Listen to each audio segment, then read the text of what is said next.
यह है हिंदुस्तान की आवाज। हिंदुस्तान में कहीं से। ये है हिंदुस्तान की आवाज। हिंदुस्तान में कहीं से कहीं पे हिंदुस्तान में। This is the Congress radio calling on 42.34 meters from somewhere in India. अभिनेत्री सारा अली खान पर पिक्चराइज ये चंद पंक्तियां मात्र किसी फिल्म के डायलॉग नहीं है, बल्कि ये एक ऐसा संदेश है जिसने आज़ादी की लड़ाई में एक नया अध्याय लिख डाला था। नमस्कार, आदाब, सत श्री अकाल दोस्तों, मैं हूं आपकी दोस्त और होस्ट स्वप्निल और मेरे यूट्यूब चैनल स्वप्निल टॉकीज में आप सभी का बहुत बहुत स्वागत है। अमेज़ॉन प्राइम पर एक फिल्म रिलीज हुई है जिसका नाम है ए वतन मेरे वतन, जिसके निर्देशक है कन्नन अय्यर, निर्माता करण जौहर और मुख्य कलाकार हैं सारा अली खान, आनंद तिवारी, सचिन खेडकर, अभय वर्मा और स्पर्श श्रीवास्तव। यह फिल्म एक बायोपिक पीरियड फिल्म है जो डॉक्टर उषा मेहता नाम की एक युवा बहादुर स्वतंत्रता सेनानी के जीवन पर आधारित है, जिन्होंने 1942 में एक भूमिगत रेडियो स्टेशन की स्थापना करके देश भर में महत्वपूर्ण संदेश फैलाने का काम किया था। तो चलिए दोस्तों, आज के इस वीडियो में इतिहास के पन्ने पलटकर डॉक्टर उषा मेहता के बारे में कुछ जानने की कोशिश करते हैं।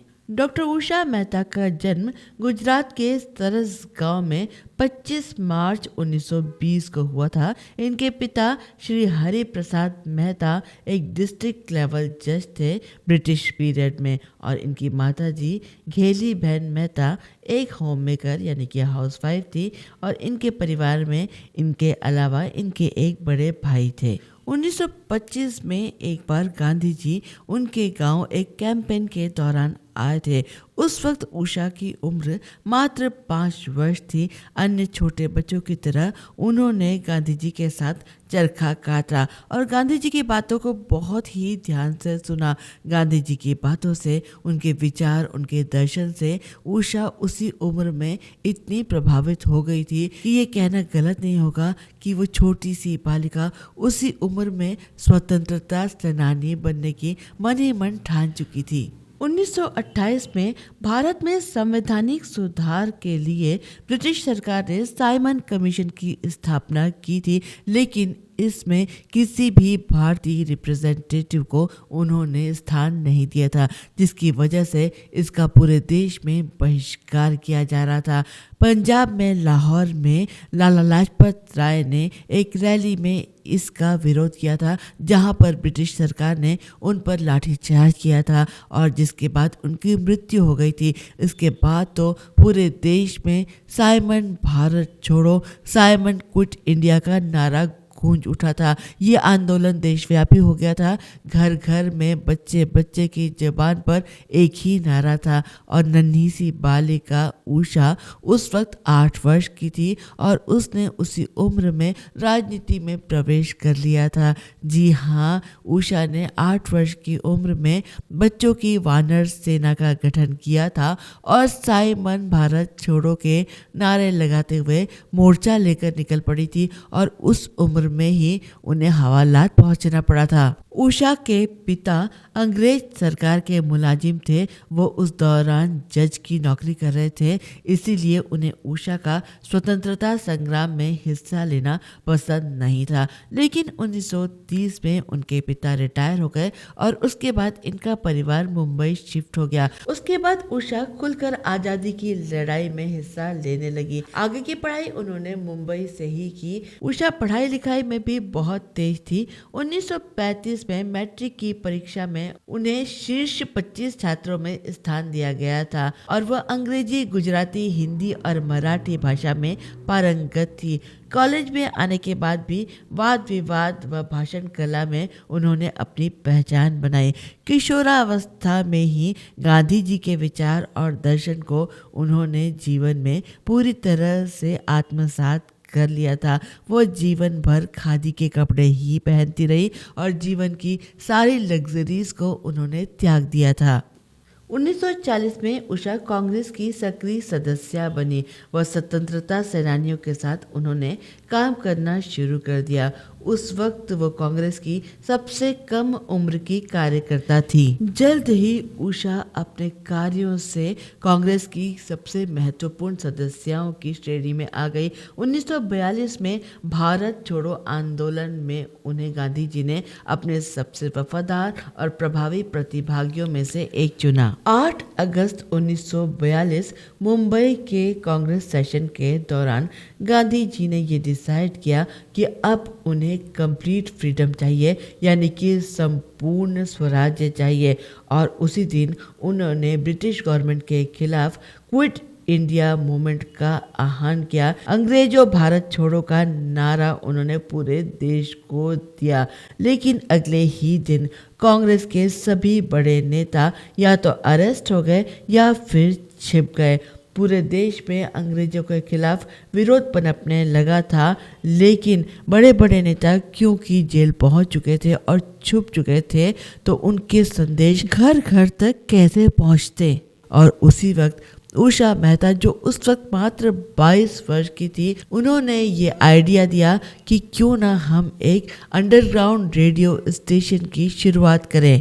उषा का ये आइडिया उनके साथियों को बहुत पसंद आया, क्योंकि उस वक्त कोई ऐसा साधन चाहिए था जिससे कि देश भर तक कुछ संदेश पहुंचाया जा सके, क्योंकि आधिकारिक मीडिया ब्रिटिश कंट्रोल में था और महत्वपूर्ण संदेश लोगों तक पहुंचने ही नहीं दिए जाते थे। 14 अगस्त 1942 को ये कांग्रेस रेडियो शुरू हो गया। इसे सीक्रेट कांग्रेस रेडियो या फिर अंडरग्राउंड रेडियो स्टेशन भी कहते थे। हर दिन ठिकाने बदल बदल कर उषा इस रेडियो के माध्यम से संदेश देती थी, जिससे कि ब्रिटिश सरकार की नज़र में इस रेडियो का ठिकाना ना आ पाए। इस संदेश की शुरुआत होती थी उषा की आवाज़ से ही, जिसमें वो कहती थी, this is the Congress radio calling on 42.34 meter from somewhere in India. इसके बाद कांग्रेस के अंडरग्राउंड लीडर्स की मैसेजेस, संदेश, भाषण इस रेडियो स्टेशन से प्रसारित किए जाते थे, जिससे कि जन जन तक उनकी आवाज़ पहुंच सके। दोस्तों, आज आज़ादी के इतने सालों बाद उषा के इस सीक्रेट रेडियो का महत्व शायद हम पूरी तरह ना समझ पाए, लेकिन आप सोचिए कि उस वक्त इसका कितना महत्वपूर्ण योगदान था, क्योंकि आज़ादी की लड़ाई किसी एक इंसान की लड़ाई नहीं थी, बल्कि पूरे देश की लड़ाई थी। और हम तभी जीत पाए जब पूरे देश ने एकजुट होकर इस लड़ाई में हिस्सा लिया। और सब तभी एकजुट हो सकते थे जब योजनाबद्ध तरीके से काम किया जाए। और इतने बड़े देश भारत के कोने कोने तक योजनाओं को पहुंचाने का काम किया था उषा के इस सीक्रेट रेडियो ने। इस प्रोजेक्ट में उनके साथी थे विट्ठल दास खाकर, चंद्रकांत झवेरी, बाबू भाई ठक्कर। टेक्निकल सपोर्ट और इक्विपमेंट उन्हें सप्लाई किए थे नानक मेटलानी ने, जो शिकागो रेडियो मुंबई में ऑलरेडी काम कर चुके थे। राम मनोहर लोहिया, अच्युत राव पटवर्धन, पुरुषोत्तम टिकम दास भी इस प्रोजेक्ट में उषा के सहयोगी थे। उषा मेहता एवं उनके साथियों द्वारा इस रेडियो स्टेशन से ऐसी खबरें प्रसारित की गई जिन्हें आधिकारिक समाचार एजेंसियों द्वारा सेंसर किया जाता था या दबा दिया जाता था, जो देश भर में भारतीयों के लिए आशा व प्रोत्साहन के संदेश थे। जो नेता गिरफ्तारी से बच गए थे और अंडरग्राउंड हो गए थे, उन्हें लोगों से संपर्क साधने और भविष्य की कार्यवाही की योजना लोगों तक पहुंचाने का यह एक सुविधाजनक साधन लगा।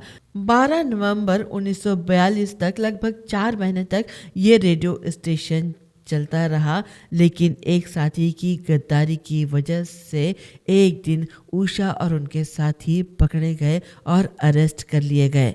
उषा को सीआईडी द्वारा लगभग 6 महीनों तक इंटेरोगेट किया गया, लेकिन उन्होंने अपने साथियों के बारे में, अपने मिशन के बारे में कुछ नहीं बताया। यहाँ तक कि उन्हें विदेश में पढ़ाई करने का लालच भी दिया गया, क्योंकि वो एक अत्यंत सम्मानित परिवार से ताल्लुक़ रखती थी। लेकिन उन्होंने ऐसा हर ऑफर ठुकरा दिया। वो अपने देश के साथ, अपने साथियों के साथ गद्दारी नहीं कर सकती थी, इसीलिए उन्हें यरवदा जेल भेज दिया गया, जहां लगभग 4 साल तक वो जेल में बंद रही और यहाँ उनका स्वास्थ्य भी बहुत खराब हो गया था। 1946 में अंतरिम सरकार की स्थापना की गई और इसमें होम मिनिस्टर थे मोरारजी देसाई। मोरारजी देसाई ने उषा को रिहा कर दिया। उषा पहली पॉलिटिकल प्रिजनर थी जिन्हें रिहा किया गया था। जेल से रिहा होने के बाद भी उषा का स्वास्थ्य बहुत खराब रहने लगा था और 15 अगस्त 1947 को जब देश आज़ाद हुआ तो जिस आज़ादी के लिए उषा ने इतने साल तक संघर्ष किया था, वो उस आज़ादी के जश्न में खराब स्वास्थ्य की वजह से शामिल नहीं हो पाई। उषा ने आज़ादी के बाद अपनी पढ़ाई पूरी की। गांधीयन थॉट्स पर उन्होंने पीएचडी की और इस फील्ड की एक्सपर्ट बनी। इंग्लिश और गुजराती में उन्होंने कई किताबें लिखी। राजनीति के गिरते स्तर पर भी उन्होंने किताब लिखी थी जिसका शीर्षक था certainly this is not the freedom we fought for. उषा देश में राजनीति के गिरते स्तर को देखकर बहुत दुखी होती थी। गांधी जी के विचारों और दर्शन को उन्होंने जीवन भर नहीं छोड़ा। जीवन भर वो खादी ही धारण करती रही और इसके अलावा उषा क्योंकि एक बहुत ही लिटरेरी इंटेलिजेंट महिला थी, कई अलग अलग संस्थाओं से जीवन भर जुड़ी रही। गांधी स्मारक निधि, गांधी शांति प्रतिष्ठान, भारतीय विद्या भवन से वो जीवन भर जुड़ी रही।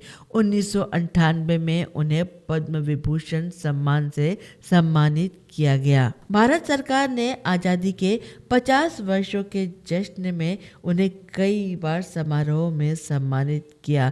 हर वर्ष उषा भारत छोड़ो आंदोलन की वर्षगांठ में सक्रिय रूप से भाग लेती रहती थी, कई तरह के कार्यक्रम का संचालन करती थी और ये सिलसिला सन 2000 तक लगातार चलता रहा। सन 2000 में भी उन्होंने इस कार्यक्रम में हिस्सा लिया। हालांकि उनका स्वास्थ्य बहुत खराब था, लेकिन वो इस कार्यक्रम में शरीक हुई और उसके मात्र 3 दिन बाद 11 अगस्त 2000 में उनकी 80 वर्ष की आयु में मृत्यु हो गई। उषा मेहता ने जीवन भर विवाह नहीं किया। वो अपने बड़े भाई के परिवार को ही अपना मानती रही। उनके 3 भतीजे हैं जो अपने अपने फील्ड में बहुत सफल है। केतन मेहता, डॉक्टर यतिन मेहता और डॉक्टर निराद मेहता।